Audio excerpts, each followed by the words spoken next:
I think there was an assumption in previous times that early adoption and stuff and influencers is a pyramid. And at the top of the pyramid, there are these elite and they tell all the people underneath what to do. I don't think that's true anymore. I think that if anything, the pyramid may be inverted.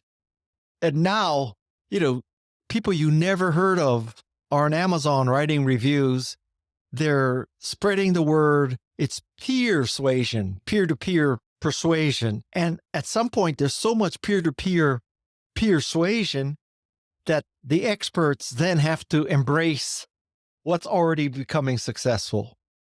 That's very different than the Wall Street Journal tells you to use this particular laptop and you go and you believe it. I think it's more true today that lots of people are embracing this laptop. The Wall Street Journal now has to review it. My next guest from the 1% Project is the charismatic, enticing, and Apple's second evangelist, Guy Kawasaki. Guy presently is the chief evangelist of Canva and the creator of the Remarkable People podcast. He was also a trustee of the Wikimedia Foundation. He has authored Wise Guy, The Art of Start 2.0, The Art of Social Media, Enchantment, and 11 other books. In this conversation, Guy reflects over his career, which has spanned over 40 plus years, from counting and selling diamonds, being an evangelist at Apple, how great products and leaders polarize people, the relationship between humor and intelligence, the emergence of Chat GPT, Nithin Kamath, the CEO of Zerodha, and much more.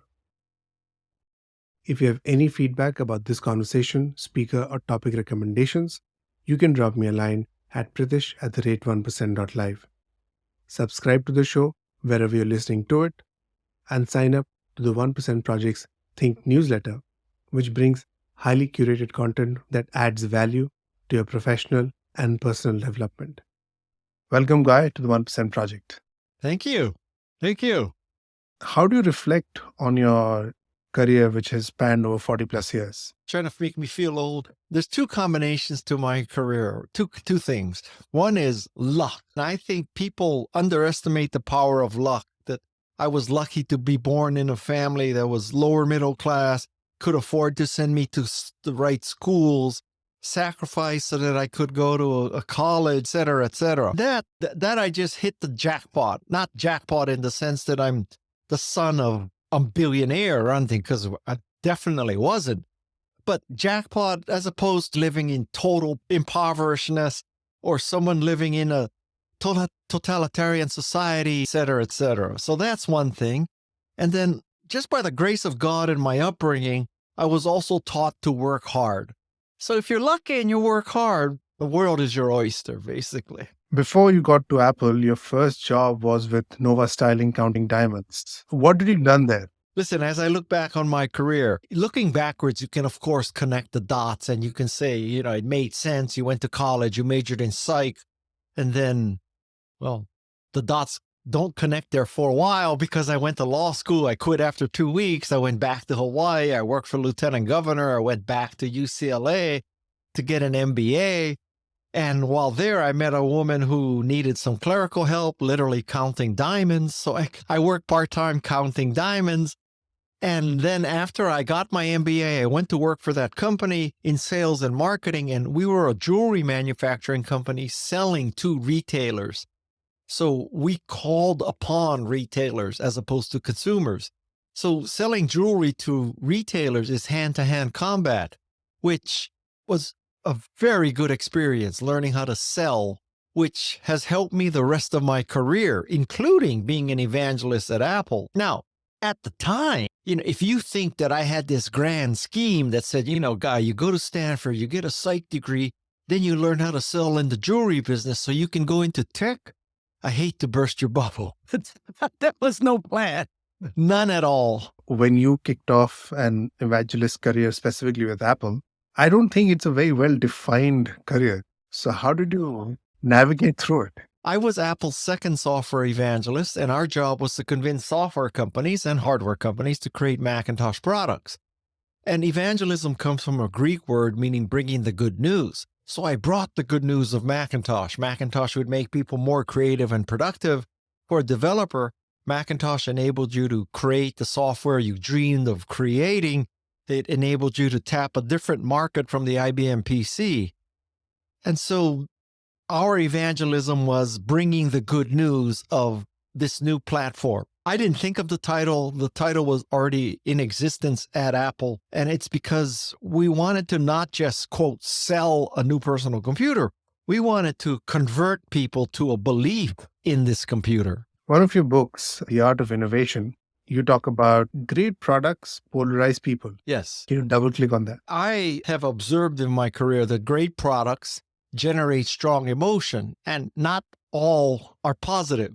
So with Macintosh, the IT infrastructure hated Macintosh because theoretically with a Macintosh, you didn't need them. So you didn't need them to set up your computer and help you print and all that. So, good news, bad news. Good news is maybe less work. Bad news is maybe less work. That's when I first observed that. And if you look at products today, look at Tesla.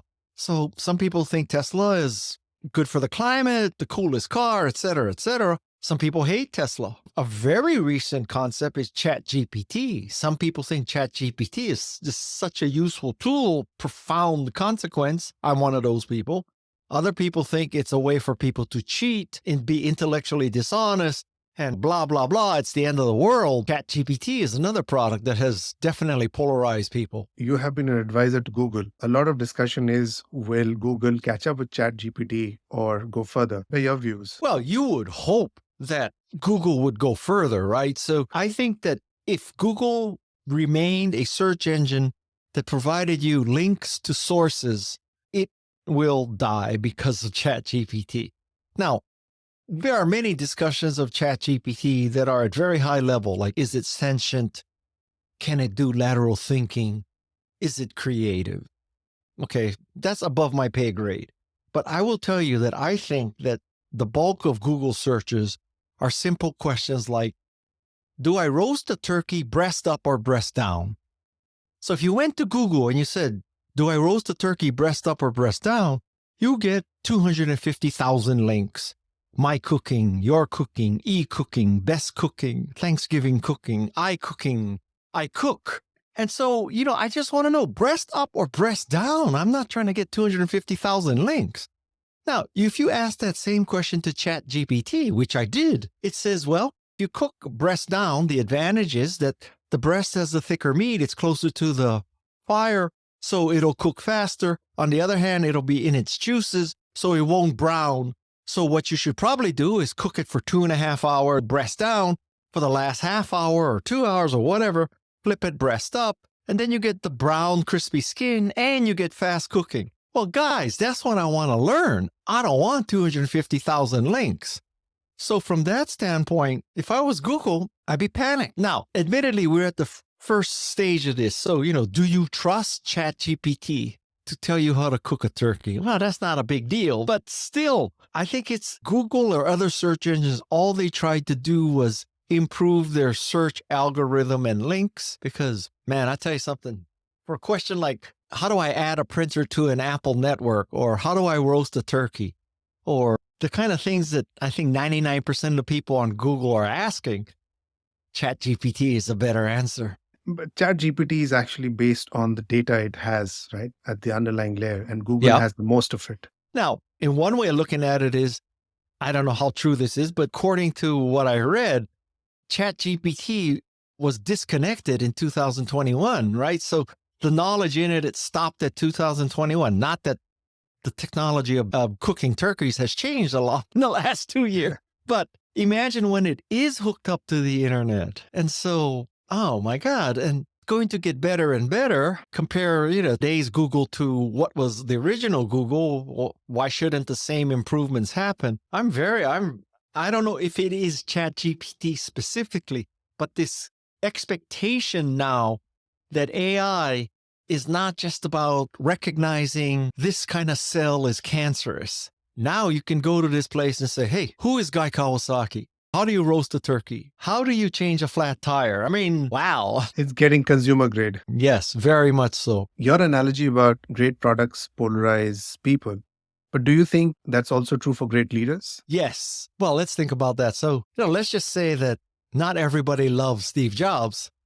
Certainly not everybody loves Elon Musk. Certainly not everybody loves Bill Gates. Having said that, just because people hate you doesn't mean you're great either. So you got to be careful with our logic here. You're a prolific speaker and a presenter, and your presentations are filled with humor punches. Is that deliberate? Very much so. That's in my DNA. I don't think I could completely give a serious talk. Really, I don't think I'm possible for me to give a completely serious talk. But maybe self-referential as this is, I think that a sense of humor, whether you're making people laugh or whether you laugh, is a sign of intelligence. Let's just say in America, there's like a whole political party that I don't find funny at all. Even when they're cracking jokes, I think their jokes are so stupid. I think that it takes a great deal of intelligence to be funny. And I also think it takes a great deal of intelligence to appreciate irony and hypocrisy and double standards.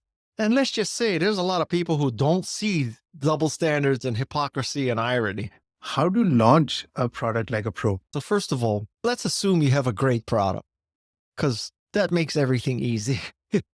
So you have a great product. I think instead of talking about its features, a much more important concept is you do a demo. So a demo is worth 1,000 slides, let's just say. So you do a demo. So these are the aspects. So you do a demo. The more documentation you have, the better. The more open architecture, the better. So that other affiliates and partners and developers can participate and help you fill out your product where you can't do it yourself. I'll give you an example. So when Sony introduced its alpha cameras, this is the E-mount cameras. The big objection to the first Sony E-mount cameras where there's a lack of lenses. And all the people with Nikons and Canon, they say, I got like these 5, 6, 7, 8, 9, 10 lenses. I'm not switching.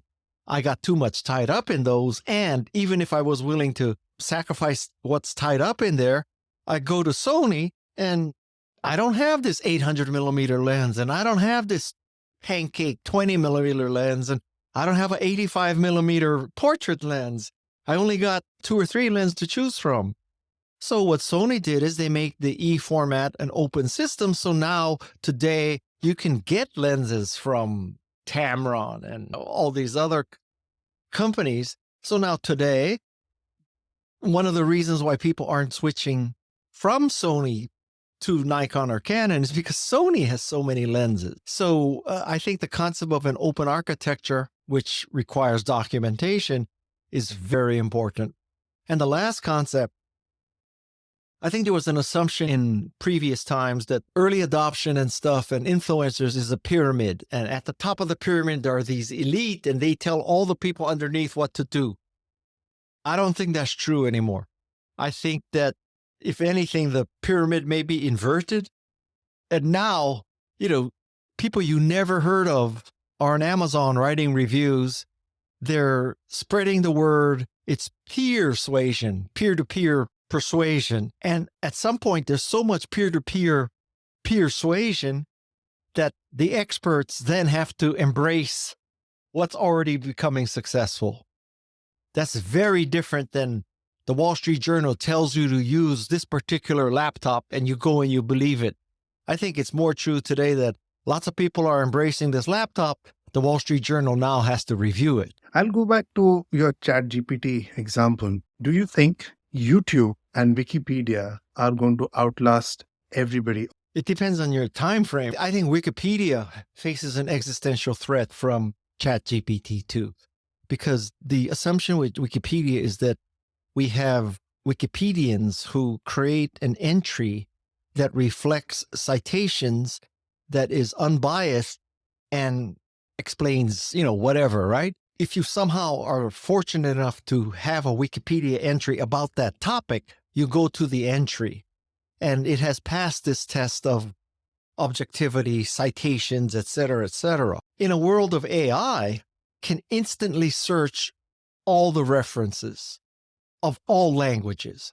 So maybe there's an article about Guy Kawasaki in Croatian, and no Wikipedian from Croatia happened to edit my entry, but ChatGPT speaks all languages. And so now there's a Croatian citation. And that happened 2 hours ago. So now I don't need to go to the Wikipedia page about Guy Kawasaki. ChatGPT can do it in real time. Wow. I mean, imagine that. Real time synthesis of information. That day is coming. And now, if Google is creating a real time answer to how to baste a turkey, on the side, they can still sell ovens and pans and turkey basters and stuffing recipes. They don't care, right? By searching for how to roast a turkey, you've qualified yourself as interested in roasting a turkey, so you might need to buy stuffing. Same thing for Google. What does it care? Before we get into your amazing podcast, Remarkable People, among all the opportunities you had, you chose to be an evangelist for Canva. Let me be more accurate in how that went down. So I was fat, dumb, and happy 8 years ago. I was writing, speaking, consulting, just like not looking for a job or anything. I embraced Twitter relatively early. I figured out with Twitter, if you want to stand out, you need a graphic or a video. So myself and the person I'm working with, Peg Fitzpatrick, we decided that every tweet has a picture. So now we got to create graphics for every tweet. And she started using Canva. And so I was using Canva. I was using Canva. In other words, she was posting as me using Canva. And Canva happened to notice that I'm using Canva. So Canva reaches out and says, Guy, we notice you're using our tool. We'd like to talk to you. And 2 or 3 weeks later, they're in California. And the rest is history. I wasn't looking for a job. It's not like I considered hundreds of startups and I did a careful internal rate of return, cash flow analysis, and I picked Canva because of its proven team in a proven market with a proven technology. None of that is true. Basically, I embraced Canva because it was a creative tool that my team and I were using every day. And my due diligence was to say to Peg Fitzpatrick, isn't Canva the tool we use? And then she said yes. And I said, so do you like it? And she said yes. And I said, do you think I should help them? And she said yes. So that was my due diligence. Brilliant. That's amazing. Let's get into your podcast, Remarkable People. I love it. It's incredible. So why don't you tell us what it's about and why did you start it? I started Remarkable People. There's 2 reasons. So one reason is the lofty high road reason. The lofty high road reason is I have been very fortunate to have established visibility and connections so that I can get to a lot of remarkable people, to get them to come on my podcast. And I also have about 40 or 50 years of real world business experience. So I think I have the sort of the background to be able to know what to ask these remarkable people like Jane Goodall or Neil deGrasse Tyson or Margaret Atwood or Christy Yamaguchi or Steve Wozniak. And so I figured, you have the access, you have the background, and look at all these podcasts. You can do as good as them. So that's what I feel like. Today, I feel like I have a moral obligation to use these gifts to help people get information about how they can become remarkable too. So that's the high road answer. The low road answer is I was just finishing a book called Wise Guy. I was on the road and I was interviewing with a lot of podcasters for my new book, because as an author, that's what you do. In fact, that's how I get a lot of my guests. So I was with this business podcaster and I said, just let me understand your business. So how does this work?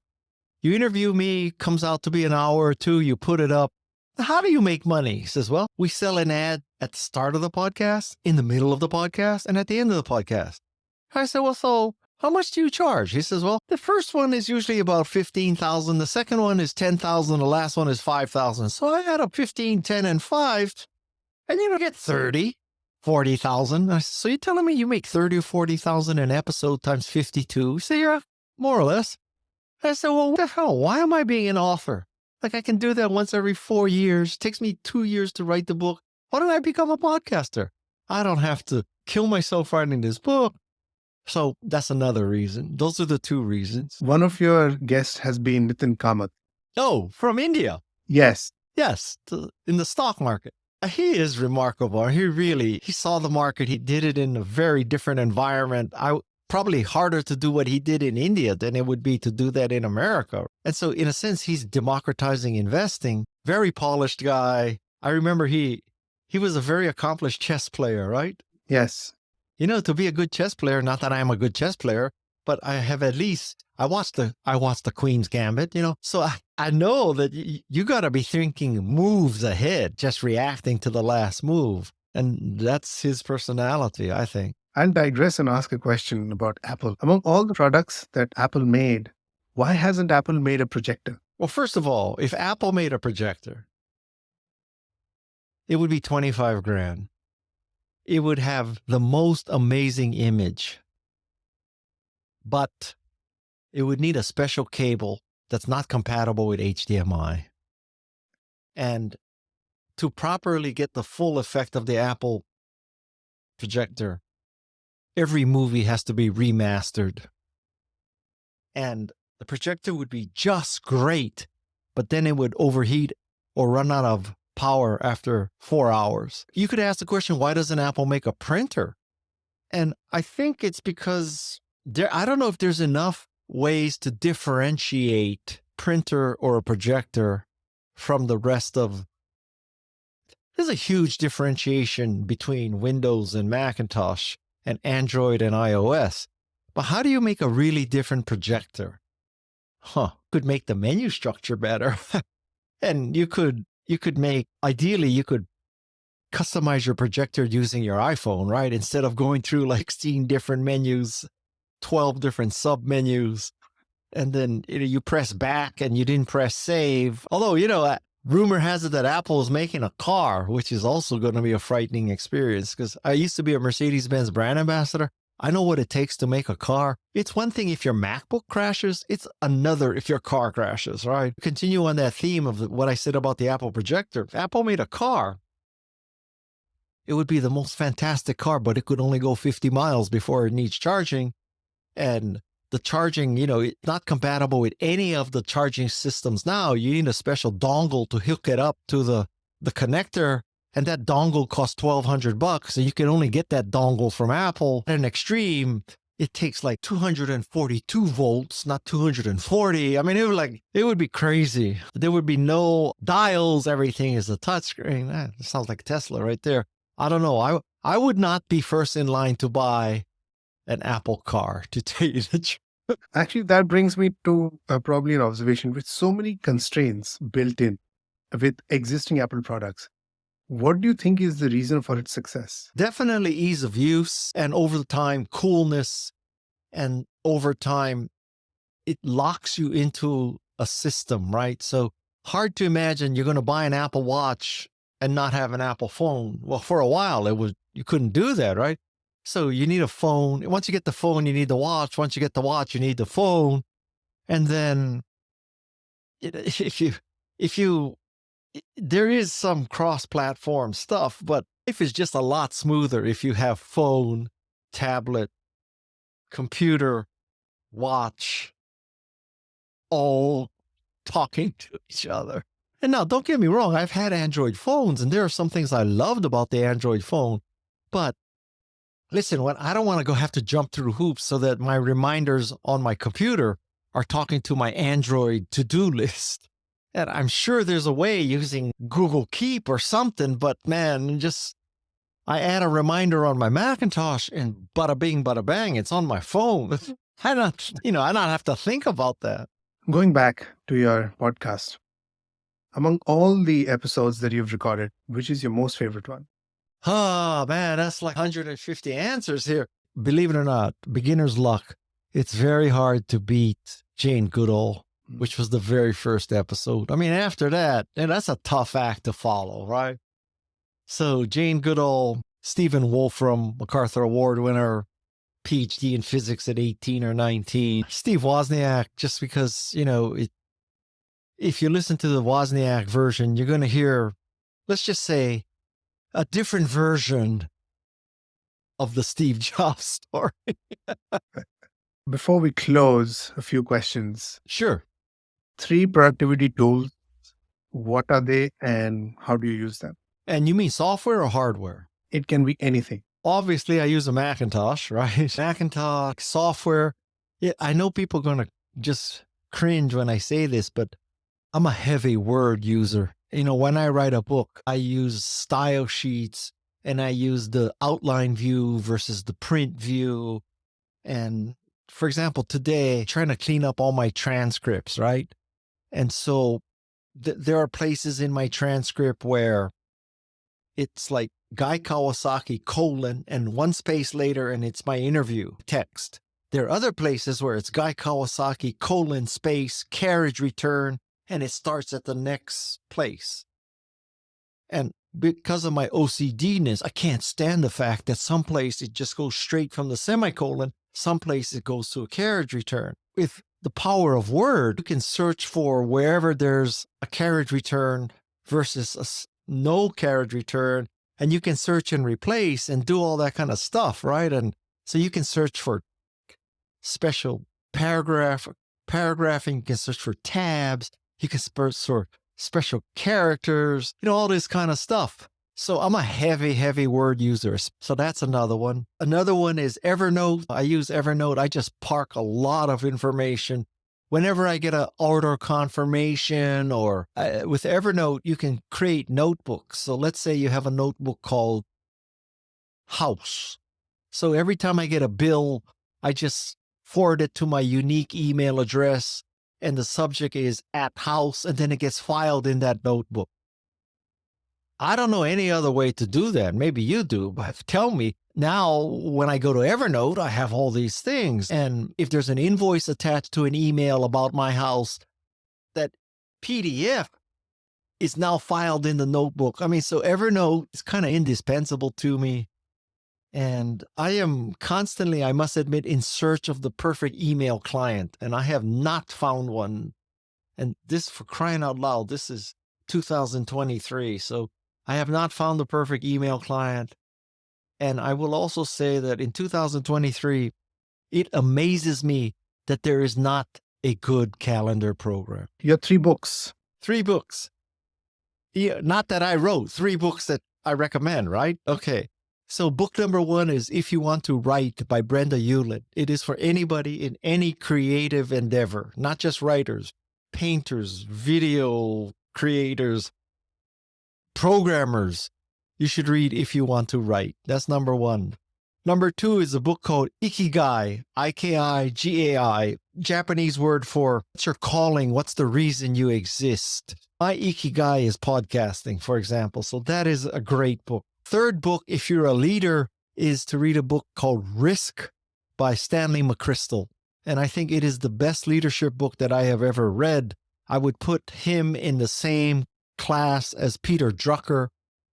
You and probably most of your listeners are too young to know who Peter Drucker was, but Peter Drucker was the first management guru ever. So those are the 3. Brilliant. Peter Drucker's book is right there. Peter Drucker? Yes. Which one? Management? Executive? Essential Drucker. So that's a combination of his essential work. That's great. Maybe someday somebody will make the essential Guy Kawasaki. Might be thin though. But effective. What is your advice to your younger self? Oh, don't quit Apple. I quit Apple twice. I turned Steve Jobs down for a 3rd job. I had stayed at Apple, man, I would be I'd be an asshole too, but I'd be rich. But you know what? If I had stayed at Apple till this day, I would have made a lot of money on options, but I would not have nearly the breadth of experience. I've started companies. I've worked for other companies. I don't know if Apple will even let you write a book. I've written 15 books. And probably there might be some employee agreement that you can't work out on. I don't know what. I mean, hard to imagine I would have written 50. Well, if I was at Apple all this time, I wouldn't have anything to write about. My data is limited. So there you go. Brilliant. Guy, that was a great place to close this conversation. Thanks for being on the show. All right. Thank you.